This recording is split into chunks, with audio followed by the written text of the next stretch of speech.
Bonjour à toutes et tous et bienvenue dans ce premier vlog où je vous raconte comment se déroulent mes semaines de travail qui, je vous préviens tout de suite, ne sont pas folichonnes parce qu'il n'y a pas énormément d'actions dans ma vie quotidienne, mais on commence quand même cette semaine avec le tout nouveau dossier de Miranda la sorcière pour lequel je suis en train de préparer 4 pages qui seront dans le dossier pour montrer aux éditeurs et aux agents littéraires ce à quoi ils peuvent s'attendre avec cette histoire. Quand j'ai envoyé le premier dossier, j'ai eu quelques retours, dont un qui m'a été d'une grande aide, où l'agent me disait que le dessin, l'illustration est complètement en décalage par rapport à l'histoire. Ce qui ne voulait pas dire que les pages que j'avais mises dans le dossier n'étaient pas bonnes, mais plutôt que ça ne correspondait pas aux attentes d'un potentiel public.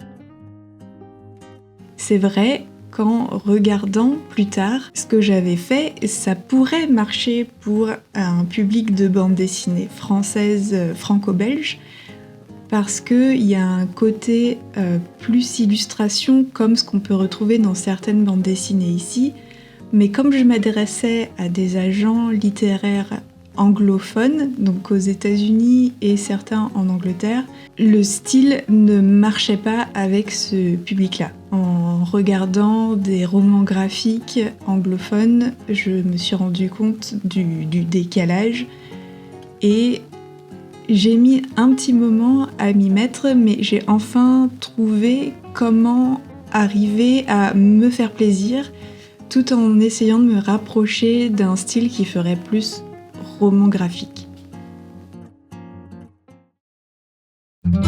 Je suis super contente de recommencer à travailler sur le dossier de Miranda et sur le projet de Miranda la sorcière en général, surtout en parallèle du carnet de voyage, puisque ça me permet de sauter d'un projet à l'autre et d'éviter de m'ennuyer, puisque c'est ce que j'ai tendance à faire. Parce que je m'ennuie ou parce que je commence à douter du projet, je ralentis, tandis que si je saute d'un projet à l'autre, je me dis que peut-être que je peux me nourrir de l'un et de l'autre et ainsi avoir un peu moins d'anxiété.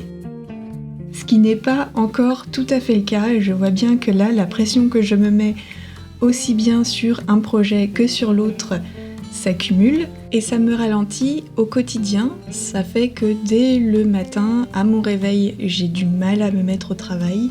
C'est certainement un manque d'organisation aussi, mais ça fait des années que je cherche à trouver comment m'organiser, à regarder des tonnes de vidéos sur n'importe quel réseau social, sur comment faire une to-do list, sur comment faire un planning. J'ai essayé tellement de solutions qui à chaque fois marchent pendant quelques jours et puis je finis par les abandonner. Enfin bref, je sais bien que ma plus grande ennemie c'est moi-même, et c'est surtout cette partie de moi qui me met une pression monstrueuse et qui a une exigence que je ne demanderais même pas à quelqu'un d'autre. Et ça, je le sais bien, je le vois bien que je suis complètement injuste envers moi-même et j'y travaille. Le problème, c'est que c'est tellement programmé dans mon cerveau, que c'est tellement profond que ça en devient des habitudes compliquées à déloger et à transformer.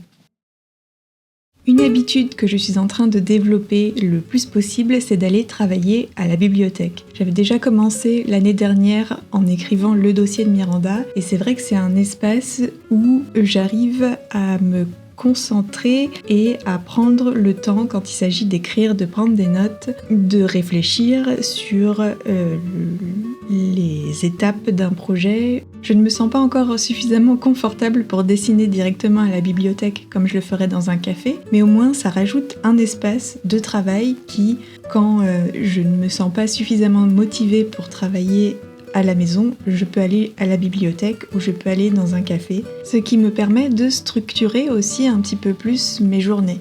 Ce jour-là, par exemple, je suis allée travailler à la bibliothèque le matin et je suis rentrée à la maison l'après-midi pour travailler sur le carnet de voyage, qui d'ailleurs avance petit à petit. J'en suis à plus de la moitié du voyage et j'alterne entre illustrer les pages et les ancrer. Mais cette semaine-là, le focus était quand même sur le dossier de Miranda que je voulais avancer absolument et pour lequel je voulais voir ce que ça allait donner, surtout au niveau de la couleur. Puisque comme j'ai fait la base en encre de Chine, je voulais voir ce que ça allait donner avec la couleur rajoutée au digital. Cette semaine-là, j'ai pu finir les 2 premières pages et je suis d'ailleurs très contente du résultat. C'est les 2 suivantes pour lesquelles je continue à me poser des questions. Je les ai déjà ancrées à nouveau parce que je trouvais que le fond n'allait pas sur la première version que j'avais faite et que ça manquait de profondeur. Donc j'ai repris ça avec l'encre de Chine. C'est ce que j'ai fini pour cette semaine. J'ai déjà commencé à mettre la couleur et vous verrez dans le prochain vlog, je ne sais pas. Il y a quelque chose qui me dérange un petit peu, alors je sais pas.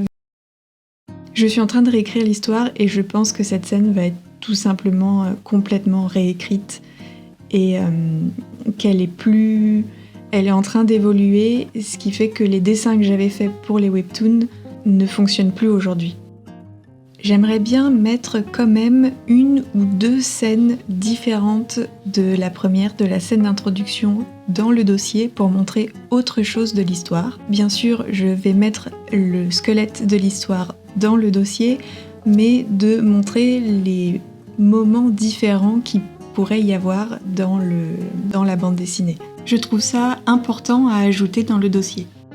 Et donc voilà, on arrive sur la fin de ce premier vlog. Ça fait un peu vlog test, petit à petit ça se développera certainement de manière différente. J'espère que ça vous a plu de voir un petit peu plus sur l'évolution des projets et sur la manière dont je travaille pendant la semaine, qui est pour le moment un peu chaotique, mais qui va s'améliorer.